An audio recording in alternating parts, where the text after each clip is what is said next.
Hi friends, ఈరోజు మనం ISKCON టెంపుల్కి వచ్చినాం. ఇస్కాన్ అంటే మీరు Bengaluru ISKCON or Hyderabad ISKCON అనుకున్నారు.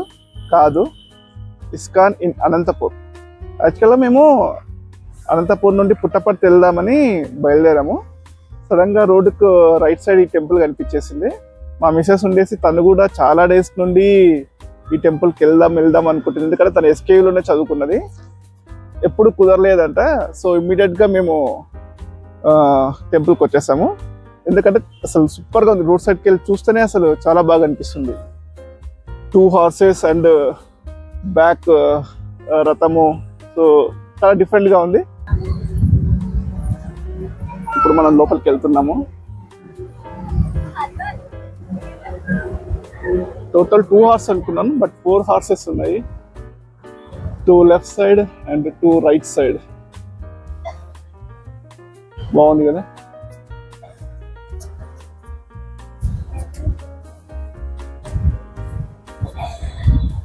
చాలా బాగుంది టెంపుల్.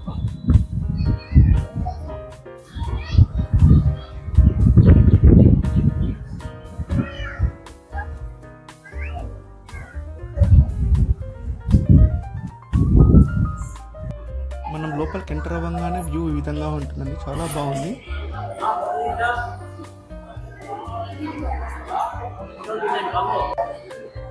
ఇప్పుడే రాధాకృష్ణుల దర్శనం కూడా చేసుకున్నామండి. చాలా బాగుంది, చాలా బాగా అనిపించింది. మనకు పైకి వెళ్ళడానికి కూడా ఉందండి. 10 rupees ఎంట్రీ టికెట్ పైకి వెళ్ళడానికి. ఏముందో తెలియదు ఇక్కడ పైన. సమ్ కైండ్ ఆఫ్ ఎగ్జిబిషన్ లాగా ఉంది అన్ని.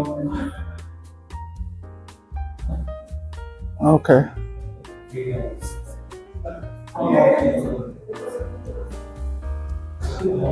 మన హిస్టరీని వీళ్ళు ఈ విధంగా చూపిస్తున్నారు. ఇదంతా శ్రీకృష్ణుని చరిత్రని మనకు ఈ విధంగా అర్థమయ్యేలా వీళ్ళు చూపిస్తున్నారు అంతే.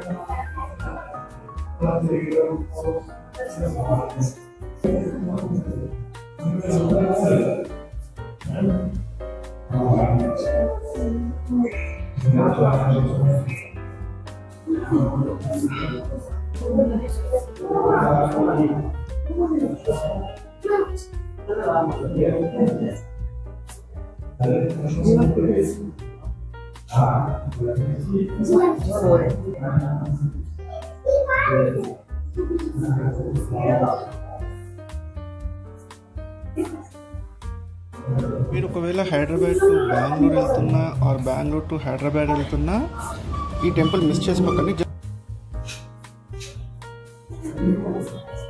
ఇది మన రోడ్ సైడ్కి జస్ట్ ఒక 1 minute వాక్లో ఉంటుంది. మీకు కనిపించేస్తుంది హైవేలో. సో మీకు కనిపించేది NH-44 హైవే.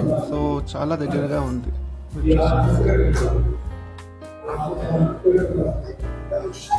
సో మీరు బెంగళూరు వెళ్ళేటప్పుడైనా ఎప్పుడైనా సరే జస్ట్ విజిట్ చేయండి.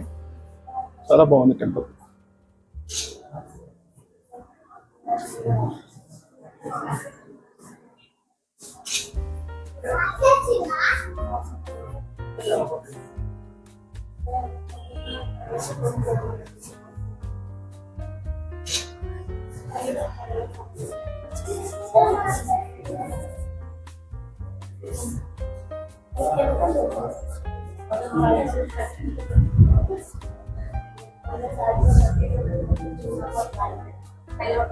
సో మీరు గిన మా ఛానల్ని ఫస్ట్ టైం చూస్తుంటే please subscribe our channel. Please like and comment your opinion.